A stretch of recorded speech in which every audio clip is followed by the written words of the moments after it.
നമ്മുടെ അഞ്ചാമത്തെ ബ്ലോക്ക്, അഞ്ചാമത്തെ ക്ലാസ് സ്റ്റാർട്ട് ചെയ്യാണ്. കമ്പനിയെ കുറിച്ചാണ് പറയുന്നത് കേട്ടോ. ഇത് സത്യത്തിലേ നമ്മളൊരു ലോയുമായി ബന്ധപ്പെട്ട ഒരു ചാപ്റ്റർ അല്ല, 5th ചാപ്റ്റർ പറയുന്നത്. അത് ശരിക്കും നമ്മൾ സാധാരണ +2 കൊമേഴ്സ് എടുത്ത് പഠിച്ചൊരു ടോപ്പിക്കാണ്. കമ്പനി എന്താണ്, കമ്പനിയുടെ ടൈപ്സ് എന്തൊക്കെയാണ്, കമ്പനിയുമായി ബന്ധപ്പെട്ട ഡോക്യുമെന്റ്സ് എന്തൊക്കെയാണ്. സത്യത്തിൽ ഇതൊരു +2 +1 +2 ഉള്ള ഒരു ടോപ്പിക്കാണ്. ഈ ലാസ്റ്റ് അഥവാ അഞ്ചാമത്തെ ബ്ലോക്കിൽ നമുക്ക് ഡീൽ ചെയ്യാനുള്ളത്. അപ്പൊ അതുകൊണ്ട് വലിയ ബുദ്ധിമുട്ടുള്ളതല്ല.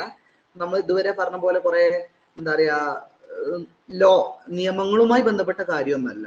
അതൊന്നുമില്ല, നമുക്ക് സിമ്പിൾ ആയിട്ട് തന്നെ അത്. അപ്പൊ ഞാനൊന്ന് ഓടിച്ചു പറയാണ് കേട്ടോ. ഓക്കെ, അപ്പൊ അതിൽ കൺഫ്യൂഷൻസ് എന്തെങ്കിലും ഉണ്ടെങ്കിൽ ചോദിക്കാം. അഞ്ചാമത്തെ ബ്ലോക്ക് 2 പാർട്ടായിട്ട് തിരിച്ചിട്ടുണ്ട്. അതിൽ ഫസ്റ്റ് പാർട്ട് കമ്പനീസ് ആക്ട്, കമ്പനിയുമായി ബന്ധപ്പെട്ട കാര്യങ്ങളാണ്. രണ്ടാമത്തെ പാർട്ടിൽ കമ്പനിയിൽ ഉപയോഗിക്കുന്ന ചില ഡോക്യുമെന്റ്സ് ഉണ്ട്. Memorandum of association, articles of association, prospectus എന്ന് പറഞ്ഞിട്ട്. അപ്പൊ അതിലെ കണ്ടന്റ് വളരെ ഇമ്പോർട്ടന്റ് ആണ്. അത് എസ്സേക്ക് ചോദിക്കാൻ സാധ്യത ഉള്ളതാണ്. അത് നമുക്ക് അടുത്തൊരു സെഷനായിട്ട് പറയാം. ഇപ്പോഴത്തെ സെഷനിൽ എന്താണ് കമ്പനീസ് ആക്ട്, എന്താണ് കമ്പനി, അതുമായി ബന്ധപ്പെട്ട കുറച്ച് ബേസിക് കാര്യങ്ങളാണ് ഒന്ന് ഓടിച്ചു പറയുന്നത് കേട്ടോ. ഓക്കെ, അപ്പോ ആദ്യം വാട്ട് ഈസ് കമ്പനി, അതിനെയാണ് ആദ്യമായിട്ട് നമ്മൾ ഡീൽ ചെയ്യുന്നത്. കമ്പനി എന്ന് പറഞ്ഞാൽ എന്താണ്? അപ്പൊ അതിൽ നിങ്ങൾ ഓർത്തു വെക്കേണ്ട ഒരു ടേം ഉണ്ട്. ഇതാ, ഇന്ത്യൻ കമ്പനീസ് ആക്ട് പ്രകാരം പറയുന്നുണ്ട്, a company is a corporate entity registered in India. ഇന്ത്യയിൽ രജിസ്റ്റർ ചെയ്തിട്ടുള്ള ഒരു കോർപ്പറേറ്റ് എൻറ്റിറ്റിയാണ് അഥവാ ഒരു കോർപ്പറേറ്റിനെയാണ് കമ്പനി എന്ന് വിളിക്കുന്നത്. അപ്പൊ ഇന്ത്യയിൽ രജിസ്റ്റർ ചെയ്ത എല്ലാ കോർപ്പറേറ്റുകളെയും നമുക്ക് എന്ത് പറയാം? കമ്പനി എന്ന് പറയാം. ഓക്കെ, ഇനി കമ്പനിയുടെ കുറച്ച് ഫീച്ചേഴ്സ് ഉണ്ട്. അത് ഈ ആർട്ടിഫിഷ്യൽ പേഴ്സൺ എന്നുള്ളതൊക്കെ ഫീച്ചേഴ്സ് പറയുമ്പോൾ നമുക്കത് ഡിസ്കസ് ചെയ്യാം കേട്ടോ.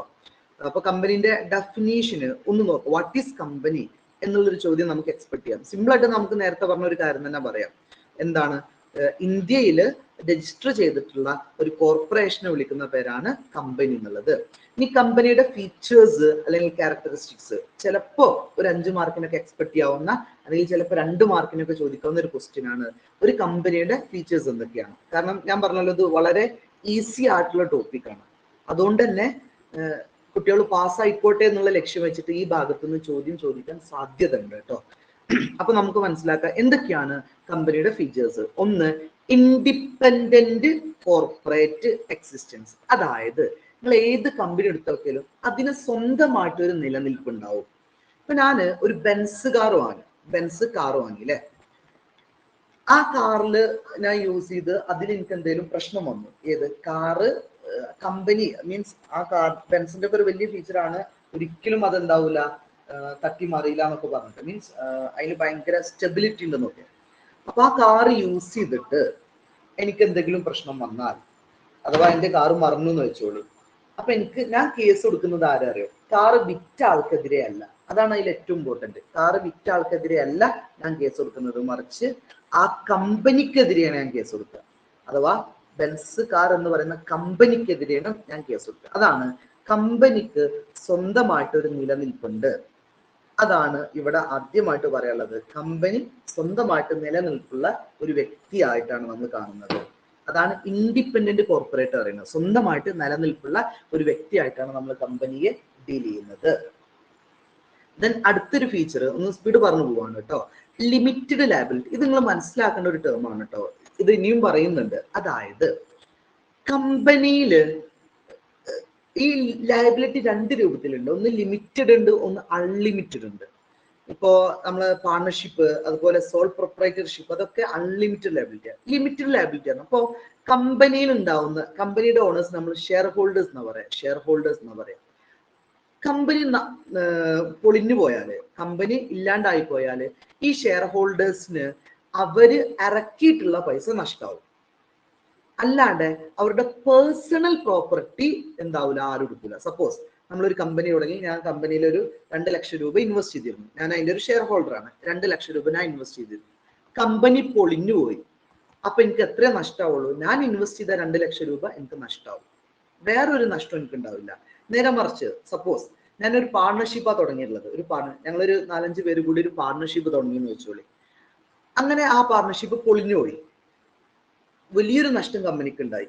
അപ്പോൾ അവിടെ എന്ത് ചെയ്യും, ഞാൻ ഇറക്കിയ പൈസ മാത്രമല്ല പോവുക, ആ നഷ്ടം തീർക്കാൻ വേണ്ടിയിട്ട് ഞാൻ എന്ത് ചെയ്യും, എൻ്റെ പേഴ്സണൽ പ്രോപ്പർട്ടീസ് വരെ, എൻ്റെ വീടും എൻ്റെ സ്ഥലവും എൻ്റെ വാഹനവും അല്ലെ, എൻ്റെ എന്തൊക്കെ മുതലുണ്ട് അത് കംപ്ലീറ്റ് ഞാൻ എന്ത് ചെയ്യേണ്ടി വരും, കമ്പനിയിലേക്ക് എടുത്ത് കൊടുക്കേണ്ടി വരും ആ നഷ്ടത്തെ നികത്താൻ വേണ്ടിയിട്ട്. അത് അൺലിമിറ്റഡ് ലയബിലിറ്റി എന്നാ പറയാം. പക്ഷെ നമ്മളെ കമ്പനിയുടെ കേസിൽ ലയബിലിറ്റി ലിമിറ്റഡ് ആണ്. അതായത് ഇത്രയേ ഉള്ളൂ, നമ്മൾ ഇറക്കിയിട്ടുള്ള, നമ്മൾ മീൻസ് കമ്പനിയുടെ ഷെയർ ഹോൾഡേഴ്സ് അല്ലെ, അവരിറക്കിയിട്ടുള്ള പൈസ പോകും. അതിനപ്പുറത്ത് നമ്മുടെ പേഴ്സണൽ പ്രോപ്പർട്ടിമാരും തൊട്ട് കളിക്കില്ല. അതാണ് രണ്ടാമത്തെ ഫീച്ചർ, ലിമിറ്റഡ് ലയബിലിറ്റി. അത് വളരെ ഇമ്പോർട്ടന്റ് ആണ്, ഒന്ന് ഓർത്ത് വെക്കുക. മൂന്നാമത്തത് പെർപെച്വൽ സക്സഷൻ എന്ന് പറഞ്ഞാൽ അവിടെ നിങ്ങൾ അണ്ടർലൈൻ ചെയ്യേണ്ടത് ലോങ് ടേം എക്സിസ്റ്റൻസ്. ഒരു കമ്പനിയും ഒരു ദിവസത്തിന് വേണ്ടി ആരും ഫോം ചെയ്യുന്നില്ല, അല്ലെങ്കിൽ കുറഞ്ഞ ദിവസങ്ങൾക്ക് വേണ്ടി ആരും ഫോം ചെയ്യുന്നില്ല. ഏത് കമ്പനി ഉണ്ടാക്കുമ്പോൾ നമ്മുടെ ലക്ഷ്യം എന്താണ്, ഇത് ഒരുപാട് വർഷത്തേക്ക് അല്ലെ, 100 കണക്കിന് വർഷത്തേക്ക് അത് നിലനിൽക്കും. ആ ഒരു ലക്ഷ്യം എല്ലാ കമ്പനിയുടെ പിന്നിലും ഉണ്ട്. അതിനാണ് പെർപെച്വൽ സക്സഷൻ എന്ന് പറയുന്നത്. അഥവാ ലോങ് ടേം ലൈഫ് അതിനുണ്ടാവും. ദെൻ അടുത്തത് സെപ്പറേറ്റ് പ്രോപ്പർട്ടി. ഇവിടെ കറക്റ്റ് ശ്രദ്ധിച്ചോളി, കമ്പനിയെയും കമ്പനിയുടെ ഓണേഴ്സിനെയും നമ്മൾ രണ്ടായിട്ടാണ് ഡീൽ ചെയ്യുക. അഥവാ ബിസിനസ് വേറെ, ബിസിനസ്മാൻ വേറെ. ആ ഒരു ടേം നമ്മൾ പറയാറുണ്ട്. ബിസിനസ് വേറെ, ബിസിനസ്മാൻ വേറെ. അപ്പൊ കമ്പനി സെപ്പറേറ്റ് ഒരു ജീവുള്ള ഒരാളായിട്ടാണ് നമ്മൾ ട്രീറ്റ് ചെയ്യുക. അതിനാണ് നമ്മൾ ആർട്ടിഫിഷ്യൽ പേഴ്സൺ എന്നൊക്കെ പറഞ്ഞിട്ടുള്ളത്. അപ്പൊ കമ്പനി സെപ്പറേറ്റ് ട്രീറ്റ് ചെയ്യും, അതുപോലെ കമ്പനിയുടെ ഓണർ വേറെ ആയിട്ടും ട്രീറ്റ് ചെയ്യും. അതിന് രണ്ടായിട്ടാണ് നമ്മൾ ഇവിടെ ട്രീറ്റ് ചെയ്യുന്നത്. ഓക്കെ, അതാണ് സെപ്പറേറ്റ് പ്രോപ്പർട്ടി എന്ന് പറയുന്നത്. Okay, company is A legal person. Company ഒരു ജീവനുള്ള ഒരാളെ പോലെയാണ് നമ്മളവിടെ ട്രീറ്റ് ചെയ്യുക. ഒരു ലീഗൽ പേഴ്സൺ ആയിട്ടാണ് നമ്മളവിടെ ട്രീറ്റ് ചെയ്യുന്നത്. അതുപോലെ തന്നെ കോമൺ സീല്. അപ്പൊ നമ്മൾ നേരത്തെ പറഞ്ഞു കമ്പനി ജീവുള്ള ഒരാളാണ് അല്ലെ, ജീവുള്ള ആൾക്ക് എന്ത് ചെയ്യണം, സൈൻ ചെയ്യാണ്ട് അല്ലെ. ഇപ്പൊ ഞാനൊരു എഗ്രിമെന്റ് ഉണ്ടാക്കുകയാണെങ്കിൽ ഞാൻ അതിൽ സൈൻ ചെയ്യേണ്ടി വരും. കമ്പനിക്ക് പേന കൊടുത്ത കമ്പനിക്ക് സൈൻ ചെയ്യാൻ പറ്റൂലല്ലോ. അപ്പൊ കമ്പനിയുടെ സൈൻ ആണ് എന്ത്, സീലായിട്ട് നമ്മൾ യൂസ് ചെയ്തത്. അപ്പോൾ കമ്പനിയുടെ സീൽ എന്ന് പറയുന്നത് സത്യത്തിൽ കമ്പനിയുടെ സൈൻ ആയിട്ട്, ആ കമ്പനി ഒപ്പിടുന്നതായിട്ടാണ് നമ്മൾ ഡീൽ ചെയ്യുന്നത്. അപ്പൊ ഏത് കമ്പനിക്കും നിർബന്ധമായിട്ട് എന്തുണ്ടാവണം, ഒരു സീൽ ഉണ്ടാവണം.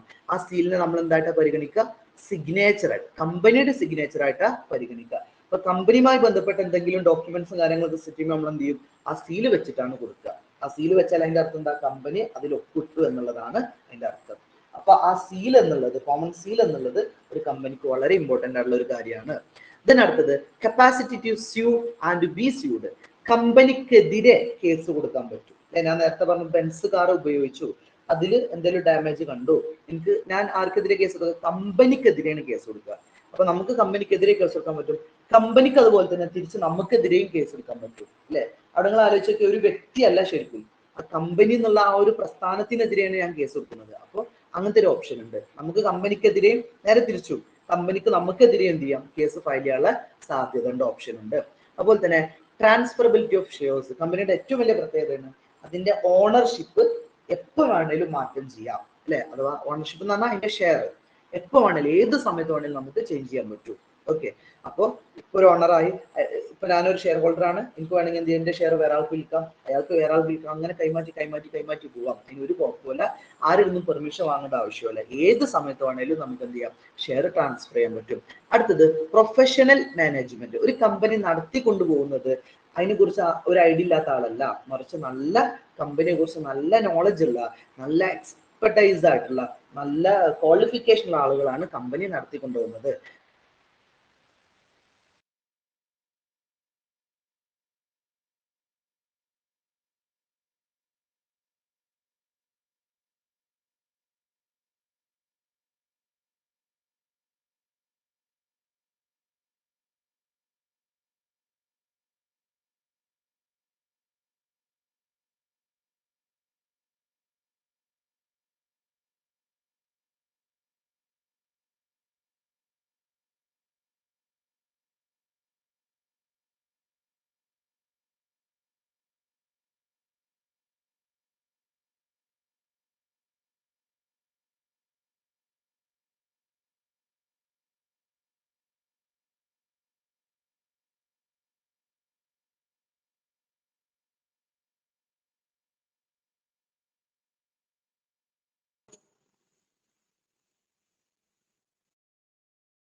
ഓക്കെ ഓക്കെ, ഇപ്പൊ വോയിസ് ഓക്കെ അല്ലേ? ഓക്കെ, റെഡി അല്ലേ?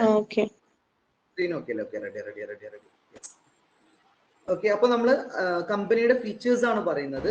അതിൽ ലാസ്റ്റ് ഫീച്ചർ പ്രൊഫഷണൽ മാനേജ്മെന്റ് നമ്മൾ പറഞ്ഞു. കമ്പനി നടത്തുന്നത്, എന്റെ വോയിസ് സ്ക്രീൻ രണ്ടും ഓക്കെ അല്ലേ? ജസ്റ്റ് ഒന്ന് കമന്റ് ചെയ്താണ്. ഇപ്പൊ വോയിസ് സ്ക്രീൻ ഓക്കെ അല്ലേ? Okay, ready. ഓക്കെ, അപ്പൊ നമുക്ക് തുടരാം. പ്രൊഫഷണൽ മാനേജ്മെന്റ് നമ്മൾ പറഞ്ഞു, അതായത് കമ്പനി നടത്തുന്നത് നല്ല ക്വാളിഫൈഡ് ആയിട്ടുള്ള ആളുകളാണ്, നല്ല പ്രൊഫഷണൽ മാനേജ്മെന്റ് ആണ്. ഇത് ലാസ്റ്റ് പോയിന്റ് പറയുന്നത് ഇൻകോർപ്പറേറ്റഡ് അസോസിയേഷൻ. ഇൻകോർപ്പറേറ്റഡ് എന്ന് പറഞ്ഞാൽ രജിസ്ട്രേർഡ് എന്നാണ് അർത്ഥം കേട്ടോ. കമ്പനി ഇന്ത്യൻ കമ്പനീസ് ആക്ട് 2013 പ്രകാരം രജിസ്റ്റർ ചെയ്തതാണ്. ഓക്കെ, അപ്പൊ അതാണ് കമ്പനിയുടെ അടുത്ത ഫീച്ചർ. രജിസ്റ്റർ ചെയ്തതിനെ നമ്മൾ എന്ത് വിളിക്കുള്ളൂ? കമ്പനി എന്ന് വിളിക്കുള്ളൂ. അപ്പൊ ഇത്രയാണ് ഒരു കമ്പനിയുടെ ഫീച്ചേഴ്സ് ആയിട്ട് നമുക്ക് പറയാനുള്ളത്. ഇത് ഓർത്തു വെക്കണം, സാധ്യത ഉണ്ട്, ചോദിക്കാൻ സാധ്യത ഉണ്ട്. ഒരു 5 മാർക്കിന് ചോദിക്കാനൊക്കെ സാധ്യത കാണുന്നുണ്ട്. അടുത്തത് ടൈപ്സ് ഓഫ് കമ്പനി അല്ലെങ്കിൽ ക്ലാസിഫിക്കേഷൻ ഓഫ് കമ്പനി എന്നുള്ളതാണ്. അതൊന്ന് ഓർത്തു വെക്കുക, ചിലപ്പോൾ അതിൽ നിന്നൊരു ചോദ്യം നമുക്ക് എക്സ്പെക്ട് ചെയ്യാം. അതിൽ ഫസ്റ്റത്തത് on the basis of mode of operation, company നടത്തുന്നതുമായി ബന്ധപ്പെട്ട് ക്ലാസിഫിക്കേഷൻ.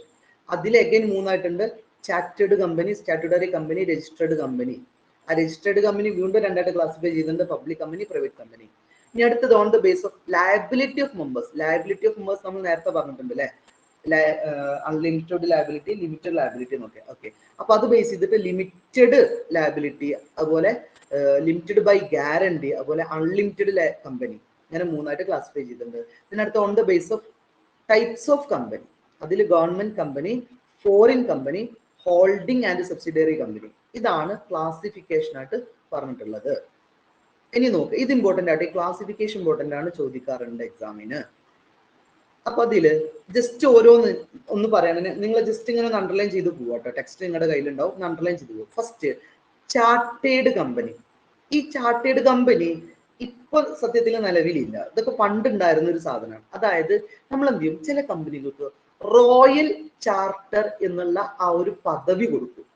അഥവാ റോയൽ എന്നുള്ളതിന്റെ അർത്ഥം നമുക്കറിയാലോ, ഒരു രാജകീയം എന്നൊക്കെ പറയും, ഏറ്റവും ടോപ്പിൽ എന്നൊക്കെ നമ്മൾ പറയാറുണ്ട്. ഇതൊക്കെ നമ്മൾ പണ്ട് നമ്മളെ ഈസ്റ്റ് ഇന്ത്യ കമ്പനിക്ക് വന്ന സമയത്ത് ഉണ്ടായിരുന്ന ഒരു പദവിയായിരുന്നു, കമ്പനിക്കുള്ള ഒരു പദവി, അഥവാ രാജകീയം, ഏറ്റവും ടോപ്പിൽ എന്നുള്ള ഒരു പദവിയായിരുന്നു. അത്തരത്തിലുള്ള കമ്പനികളെയാണ് നമ്മൾ ചാർട്ടേഡ് കമ്പനി എന്ന് പറയുന്നത്. രണ്ടാമത്തത് സ്റ്റാറ്റ്യൂട്ടറി കമ്പനി. സ്റ്റാറ്റ്യൂട്ടറി കമ്പനി പറഞ്ഞാൽ നിങ്ങൾ അതിൽ നോട്ട് ചെയ്ത ഒരു കാര്യം ഇതാണ്: specific statute or law passed by the government. Government ഒരു സ്പെഷ്യൽ നിയമപ്രകാരം ഒരു നിയമം അതിലുണ്ടാവും, ആ കമ്പനിയുമായി ബന്ധപ്പെട്ട് ഒരു നിയമം പാസ്സാക്കിയിട്ടുണ്ടാവും. അപ്പൊ പാർലമെന്റില് ഒരു നിയമം പാസ്സാക്കി അതുവഴി ഉണ്ടാവുന്ന കമ്പനിയാണ് സ്റ്റാറ്റ്യൂട്ടറി കമ്പനി. ഒരു ഉദാഹരണം നോക്കിയേ, LIC അല്ലെ? അപ്പൊ LIC ആക്ട് ഉണ്ടാവും. പിന്നെ GIC, അപ്പൊ GIC ആക്ട് ഉണ്ടാവും. FCI ആക്ട് ഉണ്ടാവും അല്ലെ? അപ്പൊ നമ്മളെ റെയിൽവേ ആക്ട് ഉണ്ടാവും. അപ്പോൾ അങ്ങനെ ഒരു പാർലമെന്റില് ഒരു നിയമം പാസ്സാക്കിയിട്ട് വരുന്ന കമ്പനികളെയാണ് നമ്മൾ സ്റ്റാറ്റ്യൂട്ടറി കമ്പനി. അതിന്റെ വേറെ എക്സാമ്പിൾ RBI അല്ലെ? റിസർവ് ബാങ്ക് ഓഫ് ഇന്ത്യ, നമുക്ക് എല്ലാവർക്കും അറിയാം RBI. അപ്പൊ അവിടെ എന്തുണ്ടാവും? RBI ആക്ട് ഉണ്ടാവും. അപ്പോൾ പാർലമെന്റില് ഒരു നിയമം പാസ്സാക്കി അതിലൂടെ വരുന്ന കമ്പനീസിനെയാണ് നമ്മൾ സ്റ്റാറ്റ്യൂട്ടറി കമ്പനി എന്ന്. അപ്പോൾ സ്റ്റാറ്റ്യൂട്ടറി കമ്പനി നിങ്ങൾ ഓർത്തു വെക്കേണ്ട ടേം ഇതാണ്: ഒരു law passed by the government, അല്ലെങ്കിൽ പാസ്ഡ് ബൈ ദ നമ്മളെ പാർലമെന്റ്, അങ്ങനെയും പറയാം കേട്ടോ. പാർലമെന്റിൽ ഒരു നിയമം പാസ്സാക്കിയിട്ട് അതുവഴി വരുന്ന കമ്പനീസ് ആണ് സ്റ്റാറ്റ്യൂട്ടറി കമ്പനി എന്ന് പറയുന്നത്. മൂന്നാമത്തത് രജിസ്ട്രേഡ് കമ്പനി. അത് ഓൾറെഡി നമ്മൾ പറഞ്ഞു, ഇന്ത്യൻ കമ്പനീസ് ആക്ട് പ്രകാരം രജിസ്റ്റർ ചെയ്ത കമ്പനിയാണ് ഇന്ത്യൻ കമ്പനീസ് ആക്ട് 2013. അത് ഏറ്റവും പുതിയ അമെന്റ്മെന്റ് ആട്ടോ. പഴയത് 1956 ആയിരുന്നു. അപ്പൊ ആ കാലത്ത് രജിസ്റ്റർ ചെയ്ത കമ്പനീസ് എവിടേക്കാരം ഇതിൽ ഈ ആക്ട് പ്രകാരമായിട്ട് രജിസ്റ്റർ ചെയ്തിട്ടുണ്ടാവുക. പക്ഷെ ഇപ്പൊ ഏതാണ്? 2013 ആണ്. അപ്പോൾ ഇന്ത്യൻ കമ്പനീസ് ആക്ട് 2013 പ്രകാരം രജിസ്റ്റർ ചെയ്ത കമ്പനികളെയാണ് നമ്മൾ രജിസ്ട്രേഡ് കമ്പനി എന്ന് പറയാ. അപ്പൊ അതിലൊക്കെ ആ ഒരൊറ്റ ടേം ഓർത്തു വെക്കുക കേട്ടോ. അപ്പൊ സ്റ്റാറ്റ്യൂട്ടറി കമ്പനിയിൽ നിങ്ങൾ ഓർത്തു വെക്കേണ്ടത് പാസ്ഡ് ബൈ ദ ഗവൺമെന്റ് അല്ലെ? പാർലമെന്റിൽ ഒരു നിയമം പാസ്സാക്കിയിട്ട് വരുന്ന കമ്പനിയാണ് സ്റ്റാറ്റ്യൂട്ടറി കമ്പനി. രജിസ്ട്രേഡ് കമ്പനി ആകുമ്പോൾ നമ്മൾ പറയേണ്ടത് register under companies act. Companies act പ്രകാരം രജിസ്റ്റർ ചെയ്ത കമ്പനീസ് ആണ് രജിസ്ട്രേഡ് കമ്പനി എന്ന് പറയുന്നത്. അത് വീണ്ടും 2 ആയിട്ട് ക്ലാസിഫൈ ചെയ്തിട്ടുണ്ട്: ഒന്ന് പബ്ലിക്, 2 പ്രൈവറ്റ്. പബ്ലിക് എന്ന് പറഞ്ഞാൽ ഗവൺമെന്റിന്റെ കീഴിൽ വരുന്ന കമ്പനീസ് അല്ലെ? ഗവൺമെന്റിന്റെ അണ്ടറിൽ വരുന്ന കമ്പനീസ് ആണ് പബ്ലിക് കമ്പനി. പ്രൈവറ്റ് കമ്പനി ആണ് പ്രൈവറ്റ് പാർട്ടികളുടെ കീഴിൽ വരുന്ന കമ്പനീസ് ആണ് പ്രൈവറ്റ് കമ്പനീസ് എന്ന് പറയുന്നത് കേട്ടോ. ഇനി അതും കൂടെ നിങ്ങൾ നോക്കിയ ഈ പബ്ലിക് കമ്പനിയുടെ ഫീച്ചേഴ്സ് എന്ന് പറയുന്നുണ്ട്, ഒന്ന് ഓടിച്ച് പറയാണ്. അഥവാ പബ്ലിക് കമ്പനി ആണ് സിമ്പിൾ ആയിട്ട് പറയാം, ഒരു ഗവൺമെന്റ് കമ്പനി അല്ലെ, ഗവൺമെന്റിന്റെ കീഴിൽ വരുന്ന കമ്പനീസ് ആണ് നമ്മൾ പബ്ലിക് കമ്പനി എന്ന് പറയുന്നത്. ഓക്കെ, അപ്പോ അതിന്റെ പ്രത്യേകതകൾ, അതിലൊന്ന് മിനിമം ഷെയർ ഹോൾഡേഴ്സ്, അഥവാ 7 പേര്. ആ മിനിമം ഷെയർ ഹോൾഡേഴ്സ് എന്ന് എഴുതിയിട്ട് നിങ്ങൾ എന്ത് ചെയ്യുക, ജസ്റ്റ് 7 എന്ന് എഴുതി വെക്കുക. 7 പേര് മിനിമം ഷെയർ ഹോൾഡേഴ്സ് ആയിട്ട് ഉണ്ടാവണം, അതാണ് അതിന്റെ ഒരു റൂള്. മാക്സിമം എത്രയാവാം കേട്ടോ, പബ്ലിക് കമ്പനിയുടെ പ്രത്യേകതയാണ് മാക്സിമം എത്ര ഷെയർ ഹോൾഡേഴ്സ് ആവാം, മിനിമം എത്ര പേരുണ്ടാവണം, 7 പേരുണ്ടാവണം. അതുപോലെ മിനിമം ഡയറക്ടേഴ്സ് നോക്കിയേ, അറ്റ്ലീസ്റ്റ് 3 എണ്ണം കേട്ടോ, മിനിമം ഡയറക്ടേഴ്സ് 3 എണ്ണം. അതാ, അപ്പൊ നിങ്ങൾ അവിടെ മിനിമം ഡയറക്ടേഴ്സ് എഴുതിയിട്ട് 3 എന്ന് എഴുതി വെക്കുക. മിനിമം 3 ഡയറക്ടേഴ്സ് ഉണ്ടാവണം. ഇത് ഏതിന്റെയാണ്, പബ്ലിക് കമ്പനിയുടെ പ്രത്യേകതയാണ്. അതിൽ ഒരാൾ എന്ത് ആവണം, ഒരു ഇന്ത്യൻ റെസിഡന്റ് ആവണം. അങ്ങനെ ഒരു നിയമം കൂടെ ഉണ്ട് കേട്ടോ, 3 ആള് ഉണ്ടാവണം, അതിൽ ഒരാളെങ്കിലും ഇന്ത്യയിൽ താമസിക്കുന്ന ആളാവണം. ദെൻ അടുത്തത് ഇഷ്യൂ ഓഫ് പ്രോസ്പെക്ടസ്. നിർബന്ധമായിട്ടും ഒരു പബ്ലിക് കമ്പനി ആണെങ്കിൽ അതിന്റെ പ്രോസ്പെക്ടസ് ഇഷ്യൂ ചെയ്യണം. പ്രോസ്പെക്ടസ് എന്താണെന്നുള്ളത് നമുക്ക് അടുത്ത യൂണിറ്റിൽ പഠിക്കാം. ദെൻ അതുപോലെ തന്നെ ട്രാൻസ്ഫറബിലിറ്റി ഓഫ് ഷെയർസ്, അത് നമ്മൾ ഓൾറെഡി പറഞ്ഞു, ഷെയറുകൾ ട്രാൻസ്ഫർ ചെയ്യും അല്ലെ. ഒരു പബ്ലിക് കമ്പനി ആണെങ്കിൽ അവർക്ക് വളരെ ഫ്രീ ആയിട്ട് എപ്പോൾ വേണമെങ്കിലും ആർക്കും വേണമെങ്കിലും എന്ത് ചെയ്യാം, ഷെയറുകൾ ട്രാൻസ്ഫർ ചെയ്യാൻ പറ്റും. ഷെയർ എന്ന് ഉദ്ദേശിച്ചത് അതിന്റെ ഓണർഷിപ്പ് എപ്പോഴും ട്രാൻസ്ഫർ ചെയ്യാൻ പറ്റും, അതിന് ലിമിറ്റ് ഒന്നുമില്ല. പിന്നെ നിങ്ങൾ ഓർത്തോളിയും, ഒരു ഇന്ത്യൻ കമ്പനിയുടെ മെയിൻ ഒരു ഫീച്ചറാണ് ആ പേരിന്റെ നേരെ ലിമിറ്റഡ് എന്നുള്ള ഒരു ടേം ഉണ്ടായിരിക്കണം അല്ലെ, LTD. ഇപ്പൊ നമ്മൾ നോക്കിയ LIC കോർപ്പറേഷൻ ലിമിറ്റഡ് എന്നുണ്ടാവും, ലാസ്റ്റ് ലിമിറ്റ് ഉണ്ടാവും. ഇപ്പൊ നമ്മളെ KSRTC കൊടുത്തു നോക്കിയാല് അല്ലെ, കേരള സ്റ്റേറ്റ് കോർപ്പറേഷൻ ലിമിറ്റഡ് എന്ന് ആയിക്കാരം. അതിന്റെ എൻഡിൽ എന്തുണ്ടാവും, LTD അല്ലെങ്കിൽ ലിമിറ്റഡ് എന്നുള്ള ടേം ഉണ്ടാവണം. അപ്പൊ പബ്ലിക് കമ്പനീന്റെ ലാസ്റ്റ് എന്തുണ്ടാവണം, ലിമിറ്റഡ് എന്നുള്ള ഒരു വാക്ക് കമ്പനിന്റെ പേരിന്റെ ഒപ്പം തന്നെ ആഡ് ചെയ്യണം.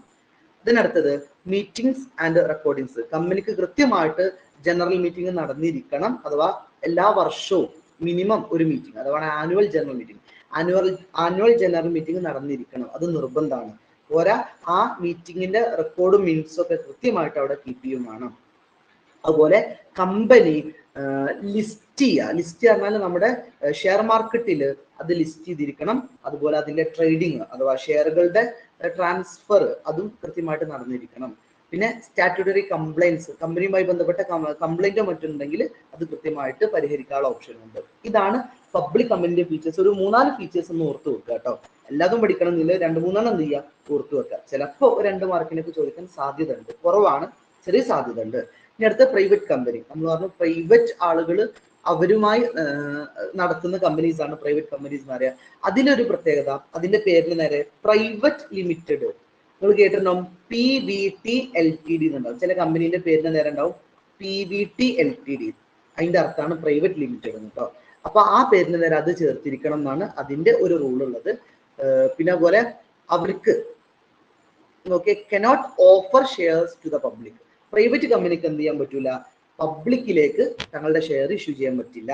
അത് പബ്ലിക് കമ്പനിക്ക് മാത്രമേ പറ്റുള്ളൂ. പ്രൈവറ്റ് കമ്പനിക്ക് നമ്മുടെ ഇന്ത്യയിൽ അത് അലൗട്ടഡ് അല്ല. ഓക്കെ, പിന്നെ അവരുടെ പേരിന് നേരെ പ്രൈവറ്റ് ലിമിറ്റഡ് എന്നുള്ള ഒരു ടേം ചേർത്തിരിക്കണം. അപ്പൊ പ്രൈവറ്റ് കമ്പനിയുടെ ഫീച്ചേഴ്സും കൂടെ ജസ്റ്റ് ഒന്ന് നോക്കുക. അതിൽ നമ്മൾ പറഞ്ഞു മിനിമം നമ്പർ ഓഫ് മെമ്പേഴ്സ് 2 രണ്ടാളെങ്കിലും ഉണ്ടെങ്കിലേ അതിനെ നമ്മൾ പ്രൈവറ്റ് കമ്പനി മിനിമം 2 വേണം. അത് നിങ്ങൾ ഓർത്ത് നോക്കിയേ, പബ്ലിക് കമ്പനിയിൽ എത്ര ആൾ നമ്മൾ പറഞ്ഞില്ലേ, 7 പേര് വേണമെന്നാ പറഞ്ഞില്ലേ അല്ലെ. പക്ഷെ പ്രൈവറ്റ് കമ്പനിയിൽ മിനിമം എത്ര ആൾ മതി, 2 ആൾ മതി. അതുപോലെ മാക്സിമം, ഇത് ഇമ്പോർട്ടന്റ് ആട്ടോ, മാക്സിമം 200 ആളെ എവിടെ പറ്റുള്ളൂ, പ്രൈവറ്റ് കമ്പനിയിൽ പറ്റുള്ളൂ. ഇത് പബ്ലിക് കമ്പനി ആണെങ്കിൽ മാക്സിമം അൺലിമിറ്റഡ് ആണ്, എത്ര ആൾ 100, 1000, 1,00,000 ആൾക്കൊക്കെ എന്ത് ചെയ്യാം, അതിൽ ഷെയർ ഹോൾഡേഴ്സ് അത് ജോയിൻ ചെയ്യാം. പക്ഷെ പ്രൈവറ്റ് കമ്പനി ആണെങ്കിൽ മാക്സിമം അത്രേ പറ്റുള്ളൂ, 200 പറ്റുള്ളൂ. Then private company cannot invite the public. അത് നമ്മൾ ഓൾറെഡി പറഞ്ഞു, പബ്ലിക്കിനെ എന്ത് ചെയ്യാൻ പറ്റൂല, അവർക്ക് ഷെയർ ഇഷ്യൂ ചെയ്യാൻ വേണ്ടി പറ്റൂല. അപ്പൊ പബ്ലിക്കിനെ ഇൻവൈറ്റ് ചെയ്യാൻ അവർക്ക് അനുമതിയില്ല. അവരുടെ പേരിന്റെ നേരെ PVT LTD അഥവാ പ്രൈവറ്റ് ലിമിറ്റഡ് എന്ന് ചേർത്തിരിക്കണം. ഓക്കെ, പിന്നെ അവർക്ക് ഷെയർ ട്രാൻസ്ഫർ ചെയ്യാൻ അനുമതിയില്ല. നമ്മൾ പബ്ലിക്കിലൊക്കെ ഇതിന്റെ നേരെ ഓപ്പോസിറ്റാ പറഞ്ഞത്. പക്ഷെ പ്രൈവറ്റിൽ എന്ത് ചെയ്യാൻ പറ്റില്ല, അവരുടെ ഷെയർ ട്രാൻസ്ഫർ ചെയ്യാനുള്ള അധികാരമില്ല. അപ്പൊ നിങ്ങൾ പഠിക്കുമ്പോൾ ഏറ്റവും നല്ല എന്താ അറിയോ, 2 കോളം വരയ്ക്കുക. പബ്ലിക് കമ്പനി, പ്രൈവറ്റ് കമ്പനി എന്നുള്ള 2 കോളം വരയ്ക്കുക, എന്നിട്ട് എഴുതുക. ഇപ്പോ ഒരു ഉദാഹരണം പറയാം. ഇതിപ്പോ പബ്ലിക് കമ്പനിയാന്ന് വെച്ചോളി, പബ്ലിക് അല്ലെ, പ്രൈവറ്റ് എന്നുള്ള ടേം. ഇത് പ്രൈവറ്റ് കമ്പനിയാണ്, PVT LTD. അപ്പൊ നമ്മൾ പറയാം മിനിമം നമ്പേഴ്സ് ഇവിടെ പബ്ലിക്കില് 7 ആണ് അല്ലെ, 7 ആണ്, പ്രൈവറ്റില് 2 ആണ്. ഓക്കെ, പിന്നെ മാക്സിമം ഇതിൽ അൺലിമിറ്റഡ് ആണ്. ഇവിടെ എത്രയാണ്? 200 ആണ് അല്ലെ? മാക്സിമം 200 ആണ്. പേരിന്റെ നേരെ പബ്ലിക് കമ്പനി ആണെങ്കിൽ LTD എന്ന് ചേർക്കണം, LTD ലിമിറ്റഡ് എന്ന് ചേർക്കണം. ഇവിടെ ആണെങ്കിലോ PVT LTD എന്ന് ചേർക്കണം, പ്രൈവറ്റ് ലിമിറ്റഡ് എന്ന് ചേർക്കണം അല്ലെ? ഇവർക്ക് ഷെയർ ട്രാൻസ്ഫർ ഫ്രീ ആയിട്ട് ട്രാൻസ്ഫർ ചെയ്യാൻ പറ്റും, ഇവർക്ക് ട്രാൻസ്ഫർ ചെയ്യാൻ പറ്റൂല. പബ്ലിക് കമ്പനിയിൽ പബ്ലിക്കിന് ഷെയർ ഇഷ്യൂ ചെയ്യാൻ പറ്റും, പ്രൈവറ്റ് കമ്പനിയിൽ അത് അനുമതിയില്ല. അങ്ങനെ എന്ത് ചെയ്യുക? 2 കോളം വരച്ചിട്ട് എഴുതുക. ആ സിമ്പിൾ ആയിട്ട് നമുക്ക് അത് പഠിക്കാൻ പറ്റും കേട്ടോ. അപ്പൊ ആ കോളം വരച്ചിട്ട് പഠിക്കാൻ വേണ്ടിയിട്ട് ശ്രദ്ധിക്കുക. ഏത് പ്രൈവറ്റ് കമ്പനി പബ്ലിക് കമ്പനി തമ്മിലുള്ള ഡിഫറൻസ് കേട്ടോ. ഓക്കെ. ദെൻ അടുത്തത് രണ്ടാമത്തെ classification on the base of liability of members. മെമ്പേഴ്സിന്റെ ലയബിലിറ്റി ബേസ് ചെയ്തിട്ട് നമ്മൾ കമ്പനിയെ 3 ക്ലാസിഫൈ ചെയ്തിട്ടുണ്ട്. നമ്മൾ പറഞ്ഞു, ഒന്ന് ലിമിറ്റഡ് ബൈ ഷെയർസ്, അതായത് ഈ കമ്പനിയുടെ ആളുകൾക്ക് നോക്കിയേ liability is restricted in case of A limited liability company. അതായത് അവരുടെ ലയബിലിറ്റി ലിമിറ്റഡ് ആണ്. ലിമിറ്റഡ് ആണ് ഞാൻ നേരത്തെ പറഞ്ഞു, അവര് കമ്പനിയിലേക്ക് ഇറക്കിയിട്ടുള്ള പൈസ പോകും. കമ്പനി തകർന്നു പോയാൽ, കമ്പനി നിർത്തിപ്പോയാൽ, കമ്പനിക്ക് എന്തെങ്കിലും പ്രശ്നം വന്നാൽ അവരിറക്കിയ പൈസ പോകും. അല്ലാണ്ട് അവരുടെ പേഴ്സണൽ പ്രോപ്പർട്ടിയോ അല്ലെങ്കിൽ അവരുടെ കയ്യിലുള്ള സ്വത്തൊന്നും ആരും എടുക്കൂല. അവര് കമ്പനിക്ക് എത്രയാണോ ഇഷ്യൂ ചെയ്തത് ആ പൈസ അവിടെ നഷ്ടമാവും. അപ്പൊ അത് മാത്രം ഓർത്താൽ മതി കേട്ടോ. അതിന്റെ എക്സാമ്പിൾ ഒന്നും നിങ്ങൾ നോക്കണ്ട, എത്ര നോക്കിയാൽ മതി. ലിമിറ്റഡ് ബൈ ഷെയർസ് എന്ന് പറഞ്ഞാൽ അതിന്റെ അർത്ഥം എന്താ? അവരുടെ ലയബിലിറ്റി എന്ന് പറഞ്ഞാൽ is restricted in the case of limited liability. ആ ഷെയർ ഹോൾഡേഴ്സിന്റെ അവരിറക്കിയിട്ടുള്ള പൈസ മിസ്സാവും, അത്രേ ഉള്ളൂ. ഇനി അടുത്തത് കമ്പനീസ് ലിമിറ്റഡ് ബൈ ഗ്യാരണ്ടി. ഇവിടെ ഗ്യാരണ്ടി ഉണ്ടാവും. അതായത് മെമ്പേഴ്സിന് എന്ത് ചെയ്യാം? കമ്പനിയുടെ ഓരോ അസറ്റുകളെ പ്ലഡ്ജ് ചെയ്യാനുള്ള അധികാരമുണ്ട്. പ്ലഡ്ജ് ചെയ്യാൻ നമ്മൾ പണയം വെക്കുക. ഒരു ഉദാഹരണം, ഞാൻ ഈ കമ്പനി ആണെങ്കിൽ അഥവാ ലിമിറ്റഡ് ബൈ ഗ്യാരണ്ടി എന്നുള്ള കമ്പനി ആണെങ്കിൽ ഞാൻ 2 ലക്ഷം റുപ്യ എടുത്തു.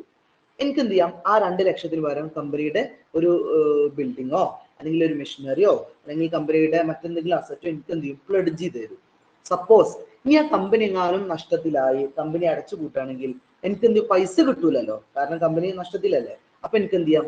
എനിക്ക് പ്ലഡ്ജ് ചെയ്ത ആ ഒരു അസറ്റ് എനിക്ക് കൊടുത്തിട്ടുണ്ടാവും. സപ്പോസ് ഞാൻ 2 ലക്ഷം റുപ്യ കൊടുത്തിട്ടുണ്ട്, അതിന്റെ പകരം കമ്പനി എന്ത് ചെയ്യുന്നത്? കമ്പനിയുടെ ഒരു മെഷീനറി എനിക്ക് 2 ലക്ഷം രൂപയുടെ വിലയുള്ള ഒരു മെഷീനറി എനിക്ക് പ്ലഡ്ജ് ചെയ്തിട്ടുണ്ട്, എനിക്ക് പണപ്പെടുത്തി തന്നിട്ടുണ്ട്. ഓക്കെ. ഇനി എന്ത് ചെയ്യും? കമ്പനി അവസാനം അടച്ചു പൂട്ടുകയാണ്, നഷ്ടത്തിലായി. അപ്പൊ എനിക്ക് എന്ത് ചെയ്യാം? ഞാൻ പ്ലഡ്ജ് ചെയ്ത ആ മെഷീൻ ഉണ്ടല്ലോ, ആ മെഷീനറി അത് എനിക്ക് എടുത്തുണ്ടാവാം. കാരണം ഞാൻ അടച്ച പൈസക്ക് പകരം എന്ത് ചെയ്യാം? ആ അസറ്റ് എന്താണോ അത് എടുത്തുണ്ടാവും. ഇനി വേറെ ഒരാൾ ഒരു 10 ലക്ഷം കൊടുത്തിട്ടുണ്ട്, അയാൾക്ക് കമ്പനിന്റെ ബിൽഡിംഗ് ആണ് പ്ലഡ്ജ് ചെയ്തിട്ടുള്ളതെന്ന് വെച്ചോളി. അപ്പൊ അയാൾക്ക് എന്ത് ചെയ്യാം? ആ ബിൽഡിംഗ് ഏറ്റെടുക്കാം. അപ്പോ ഇവിടെ നമ്മൾ കൊടുക്കുന്ന പൈസക്ക് എന്ത് ചെയ്യും? ആ പൈസക്ക് മൂല്യമുള്ള എന്തെങ്കിലും ഒരു അസറ്റ് അവിടെ പ്ലഡ്ജ് ചെയ്തിട്ടുണ്ടാവും, അഥവാ പണയപ്പെടുത്തിയിട്ടുണ്ടാവും. അപ്പോ ഈ ഒരു കേസിൽ ഇതൊന്നും കൂടെ സെക്യൂർഡ് ആണ് അല്ലെ? നമ്മളെ പൈസ നഷ്ടമാവും എന്നുള്ള പേടി വേണ്ട. കാരണം കമ്പനി തകർന്നാലും കമ്പനിന്റെ എന്തെങ്കിലും അസറ്റിന്റെ മുകളിൽ നമുക്ക് അധികാരം ഉണ്ടാവും, നമുക്ക് അത് എടുത്തുകൊണ്ട് പോകാൻ പറ്റും.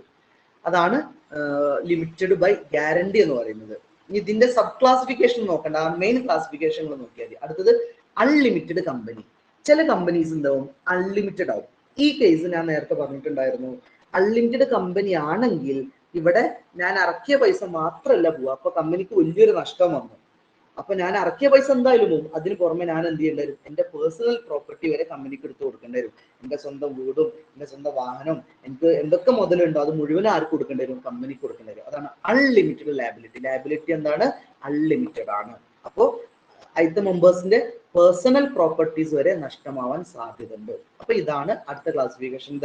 മൂന്നാമത്തെ ടൈപ്പ് ഓഫ് ക്ലാസിഫിക്കേഷൻ ആണ് അതർ ടൈപ്പ്. അതിൽ ഒന്നാമത് പറയുന്നത് ഗവൺമെന്റ് കമ്പനി. സിമ്പിൾ ആണ്. ഒരു ഗവൺമെന്റിന്റെ അടുത്ത് ഇതാ നോക്കിയേ, 51% ഓഫ് ഷെയർസ് ഗവൺമെന്റിന്റെ കയ്യിലാണ്. 51% പകുതിയിലധികം അല്ലെ? ഒരു കമ്പനിയുടെ പകുതിയിലധികം ഷെയർ ഗവൺമെന്റിന്റെ അടുത്താണെങ്കിൽ ആ കമ്പനിയെ വിളിക്കുന്ന പേരാണ് ഗവൺമെന്റ് കമ്പനി. അപ്പൊ അവിടെ നിങ്ങൾ ഓർത്ത് വെക്കുന്നത് 51% ഓഫ് ഷെയർസ് ആരുടെ കയ്യിലാണ്? ഗവൺമെന്റിന്റെ കയ്യിലാണ്. ഓക്കെ. അത് സ്റ്റേറ്റ് ഗവൺമെന്റ് ആവട്ടെ സെൻട്രൽ ഗവൺമെന്റ് ആവട്ടെ, ആരുതായാലും കുഴപ്പമില്ല. അപ്പോ ഒരു കമ്പനിയുടെ 51%-ലധികം ഷെയർ ഗവൺമെന്റിന്റെ കയ്യിലായാൽ ആ കമ്പനിയെ വിളിക്കുന്ന പേരാണ് ഗവൺമെന്റ് കമ്പനീസ് എന്ന് പറയുന്നത്. അടുത്ത ഫോറിൻ കമ്പനി. ആ വാക്ക് തന്നെ ഉണ്ട് അല്ലെ? ഫോറിൻ കമ്പനി ആണ് വിദേശ കമ്പനികൾ. അപ്പൊ സ്വാഭാവികമായിട്ടും അത് ലൊക്കേറ്റ് ചെയ്ത് കിടക്കുന്നത് അല്ലെങ്കിൽ അതിന്റെ ഹെഡ് ഓഫീസ് എവിടെയായിരിക്കും?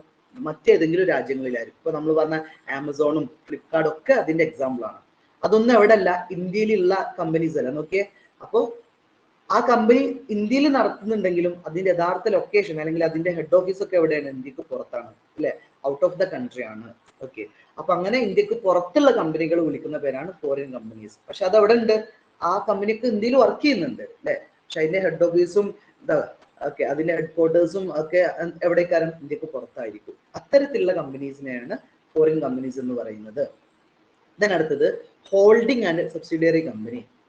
ഹോൾഡിംഗ് എന്ന് പറഞ്ഞാല് നോക്കിയേ, ഒരു വലിയൊരു കമ്പനി ചെറിയൊരു കമ്പനീനെ പോയിട്ട് വാങ്ങിക്കുകയാണ്.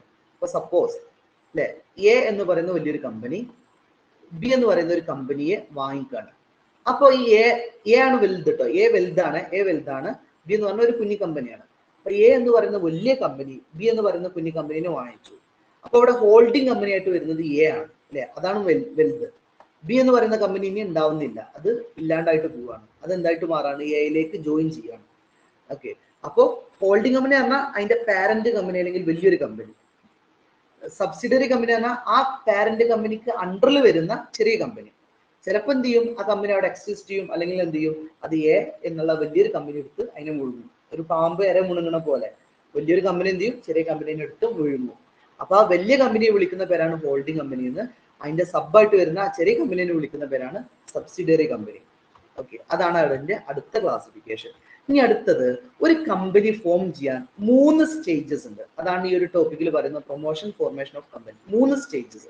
ഒന്നാമത്തെ സ്റ്റേജ് ആണ് പ്രൊമോഷൻ എന്ന് പറയുന്നത്. രണ്ടാമത്തത് ഇൻകോർപ്പറേഷൻ. ഓക്കെ, മൂന്നാമത്തത് റൈസിംഗ് ഓഫ് ക്യാപിറ്റൽ. നാലാമത്തത് commencement of business. Okay, 4 stages, 3 അല്ല 4 സ്റ്റേജസ്. അതിൽ ഒന്നാമത്തത് പ്രൊമോഷൻ ആണ്. ഇവിടെ പ്രൊമോട്ടേഴ്സ് ഉണ്ടാവും. അതായത് കുറച്ച് ആളുകൾ ചേർന്നിട്ട് പുതിയ ഐഡിയ കണ്ടെത്താണ് അല്ലെ, നമുക്കൊരു കമ്പനി തുടങ്ങണം, എന്ത് ബിസിനസ്സാണ് വേണ്ടത്, എങ്ങനെയാണ് നമ്മൾ അത് നടത്തിക്കുക, നമുക്ക് എവിടുന്നൊക്കെ അതിന് ഫണ്ട് കണ്ടെത്താൻ പറ്റും. അഥവാ ആ ബിസിനസ് തുടങ്ങുന്ന ആൾക്കാർ, ആ ബിസിനസിന്റെ തല എന്നൊക്കെ പറയില്ലേ, അതിന്റെ ഐഡിയ കൊണ്ടുവന്ന ആൾക്കാർ, അവരെയാണ് നമ്മൾ പ്രൊമോട്ടേഴ്സ് എന്ന് പറയുന്നത്. ഒന്നാമത്തെ സ്റ്റേജ് ആണ് പ്രൊമോഷൻ ഓഫ് കമ്പനി. ഇപ്പൊ നമ്മൾ എന്താ പറയുന്നത്, ഒരു കമ്പനി ഫോം ചെയ്യാനുള്ള 4 സ്റ്റേജസ് കേട്ടോ. അതിൽ ഒന്നാമത് നമ്മൾ പറഞ്ഞു പ്രൊമോഷൻ ഓഫ് കമ്പനി. അതായത് ഈ പ്രൊമോഷനാണ് ഫസ്റ്റ് സ്റ്റേജ്. ഇവിടെയാണ് ഒരു കമ്പനി നമ്മൾ ഫോം ചെയ്യുന്നത്. ഇവര് ഈ പ്രൊമോട്ടേഴ്സ്, അത് ചെയ്യുന്ന ആൾക്കാരെ നമ്മൾ പ്രൊമോട്ടേഴ്സ് എന്ന് വിളിക്കുന്നത് കേട്ടോ. അവരെന്താ ചെയ്യുന്നത്, അവർ ഐഡന്റിഫൈങ് എ പൊട്ടൻഷ്യൽ, ഒരു പ്രോഫിറ്റബിൾ ബിസിനസിനെ കണ്ടെത്തും, ഒരു ഐഡിയ കണ്ടെത്തും. എന്നിട്ട് എന്ത് ചെയ്യും, അതിനെ ബിസിനസ് ആക്കി മാറ്റും. ഐഡിയ ഉണ്ടായാൽ മാത്രം പോരാ, ആ ഐഡിയ എന്താക്കി മാറ്റണം, ബിസിനസ് ആക്കി മാറ്റണം അല്ലെ. ഇപ്പൊ നമ്മൾ മൗസി എന്നുള്ള ഒരു ബ്രാൻഡ്, നമുക്കറിയാം അവിൽ മിൽക്കിന്റെ ഒരു ബ്രാൻഡാണ് മൗസി അല്ലെ. അത് കണ്ടെത്തി, അതിന്റെ പ്രൊമോട്ടറാണ് നമ്മളെ അഷാഫ് എന്ന് പറയും അദ്ദേഹത്തിന്റെ പേര്. അദ്ദേഹമാണ് ആ ഒരു ഐഡിയ കണ്ടെത്തിയത്. അവിൽ മിൽക്ക് എന്നുള്ള ഒരു കോൺസെപ്റ്റ് അദ്ദേഹം കൊണ്ടുവന്നതാണ്. ഓക്കെ, അത് അദ്ദേഹം എന്ത് ചെയ്തു, ഒരു പ്രൊജക്റ്റ് ആയിട്ട്, ഒരു ബിസിനസ് ആയിട്ട് മാറ്റി. അപ്പൊ ഇതാണ് പ്രൊമോഷൻ എന്ന് പറയുന്നത്. ഒരു ഐഡിയ കണ്ടെത്തിയിട്ട് ആ ഐഡിയനെ എന്ത് ചെയ്യണം, ബിസിനസ് ആക്കി മാറ്റണം. അപ്പോൾ അത് ചെയ്യുന്ന ആളെയാണ് നമ്മൾ എന്ത് വിളിക്കുന്നത്, പ്രൊമോട്ടേഴ്സ് എന്ന് പറയുന്നത് അല്ലെ, പ്രൊമോട്ടേഴ്സ്. ഈ പ്രൊമോട്ടേഴ്സിന്റെ ഫങ്ഷൻസ്, ഈ ചിത്രം നിങ്ങൾ നോക്കുക. ആദ്യം അവരെന്താ ചെയ്യുക, ഫസ്റ്റ് ഐഡന്റിഫിക്കേഷൻ ഓഫ് ഒരു ബിസിനസ് ഐഡിയ. അവരൊരു ബിസിനസ് ഐഡിയ കണ്ടെത്തും. ഇപ്പൊ നമ്മൾ പറഞ്ഞ അവിൽ മിൽക്ക് എന്നുള്ളത് ഒരു കോൺസെപ്റ്റ് ആണ് അല്ലെ, ആ കോൺസെപ്റ്റിനെ അവരെന്ത് ചെയ്ത ബിസിനസ് ആക്കി മാറ്റി.